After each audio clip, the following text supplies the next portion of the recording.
So now we are going to start the methods of preparation of alkyl halide. One method is from alcohol. Alcohol को alkyl halide में convert करने के कई सारे तरीके हैं, जिसमें सबसे पहले हम पढ़ेंगे फ्रॉम हैलोजन एसिड. जब हम हैलोजन एसिड से रिएक्ट करते हैं अल्कोहल को, तो alcohol plus HX ROH plus HX, तो OH को सब्सटीट्यूट कर देता है halogen atom and we get RH plus H2O. ये एक न्यूक्लियोफिलिक सब्सटीट्यूशन रिएक्शन है. अगर हम क्लोराइड प्रिपेयर करना चाहेंगे तो क्लोराइड के लिए we take the reagent as your Lucas reagent. Lucas reagent is an equimolar mixture of HCl and anhydrous zinc chloride. HCl और anhydrous zinc chloride के मिक्सचर को हम कहते हैं ल्यूकास रिएजेंट. यहाँ पे जिंक क्लोराइड का फंक्शन क्या है कि ये जो रिएक्शन है, इस रिएक्शन में H2O बनता है. तो zinc chloride is a strong dehydrating agent, so it removes H2O from it and therefore it prevents the backward reaction, yield increases. समझे?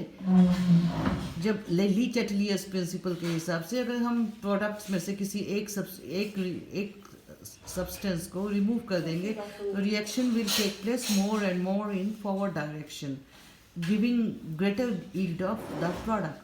तो ZnCl2 का यही फंक्शन है. ये एनहाइड्रस ZnCl2 है, ये H2O को एब्जॉर्ब कर लेता है और जिसकी वजह से reaction goes in forward direction more and more. So chloride अगर हमें बनाना है तो we will be taking the mixture of HCl plus ZnCl2.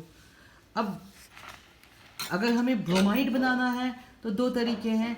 एक तो हम NaBr KBr, NaBr लो या KBr low, it is all the same. So you take either NaBr or KBr and conc H2SO4. This mixture KBr plus H2SO4 is reacted with alcohol in situ. अब reacted with alcohol से जैसे ही हम react करते हैं HBr बनता है KBr और H2SO4 के म्यूचुअल इंटरेक्शन से. तो HBr जो बनता है it is obtained in situ मतलब within the reaction mixture and then and there it combines with alcohol, it reacts with alcohol forming your bromide. सबसे पहले देखो KBr plus H2SO4 it forms HBr plus KHSO4. अब ये HBr इन situ बना. अब ये HBr जो है OH को सब्सटीट्यूट कर देगा Br and we will be getting alkyl bromide, ethyl bromide in this case. Understand? So हम ये क्यों यूज़ करते हैं? क्योंकि नॉर्मली HBr डायरेक्टली हम यूज़ नहीं करते हैं क्योंकि इट इज़ लिटिल अनस्टेबल. वैसे अगर आप चाहें तो 48% HBr से भी हम डायरेक्टली ऑब्टेन कर सकते हैं. तो ये एक मेथड हुआ ये ब्रोमो एल्केन के लिए. अब आयोडो एल्केन के लिए हम जैसे हमने ब्रोमो एल्केन के लिए NaB KBr एंड H2SO4 लिया था, वैसे हम आयोडो एल्केन के लिए Ki और H2SO4 नहीं ले सकते हैं. नहीं क्यों ले सकते हैं? क्योंकि इससे जो बनता है दोनों के म्यूचुअल रिएक्शन से जो HI बनता है, HI is a very strong reducing agent and then and there and conc H2SO4 is a strong oxidizing agent. तो conc H2SO4 HI को immediately ऑक्सीडाइज करके आयोडीन में कन्वर्ट कर देता है. अंडरस्टैंड? HBr को नहीं कर पाता क्योंकि HBr उतना स्ट्रॉन्ग रिड्यूसिंग एजेंट नहीं है जितना HI है. इसीलिए HBr के साथ तो चलो ठीक है, we can take KBr and H2SO4 but we cannot take the same way thing for preparing iodoalkane because Ki और H2SO4 के रिएक्शन से HI बनता है और HI इमीडिएटली ऑक्सीडाइज करता है और वो आयोडीन में कन्वर्ट हो जाता है. यहाँ मैंने रिएक्शन लिखा है Ki plus H2SO4 KHSO4 plus H2O plus I2. तो इसीलिए फिर हम क्या करते हैं, क्योंकि ये H2SO4 ऑक्सीडाइज कर देता है HI को, इसलिए ये रिएक्शन में प्रॉब्लम आती है. तो हम एक नॉन ऑक्सीडाइजिंग एसिड लेते हैं जैसे H3PO4. Non oxidising acid phosphoric acid के साथ हम Ki को ट्रीट करते हैं.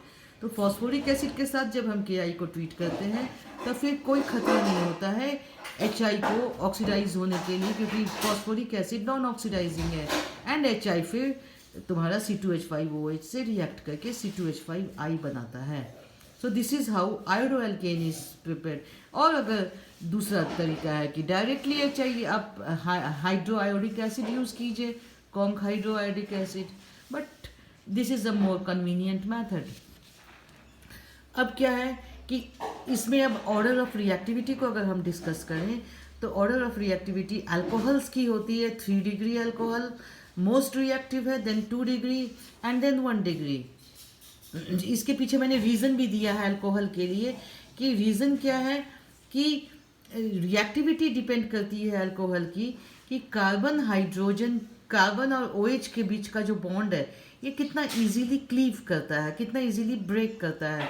अब ये कितना इजीली ब्रेक करता है वो डिपेंड करता है कि ये बॉन्ड की पोलैरिटी कितनी है. अब 3 डिग्री अल्कोहल में 3 अल्काइल ग्रुप्स जुड़े होते हैं, 3 अल्काइल ग्रुप्स जुड़े होते हैं, जिसकी वजह से bond polarity increases and so bond becomes weak and it can easily cleave to give carbocation and H2O and OH minus.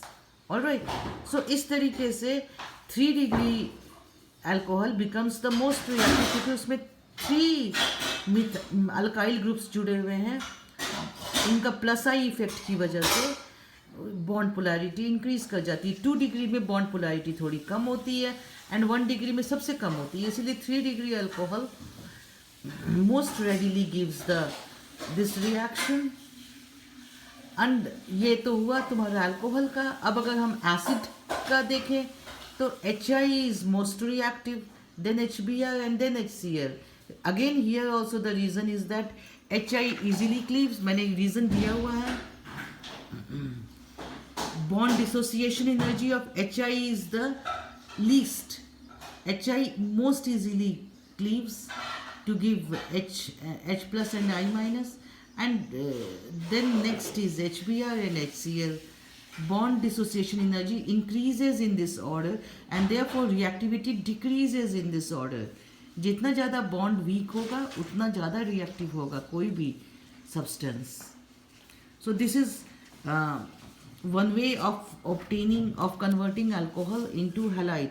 अब दूसरा तरीका क्या है? Bye reacting alcohol with phosphorus halides. Phosphorus halides. अब क्लोरो एल्केन बनाना है तो हम PCl3 ले सकते हैं, PCl5 भी ले सकते हैं. जब हम PCl5 लेते हैं तो we get C2H5OH plus PCl5, C2H5Cl plus POCl3 plus HCl. अगर हम PCl3 लेते हैं तो we obtain C2H5Cl and H3PO3 phosphorous acid.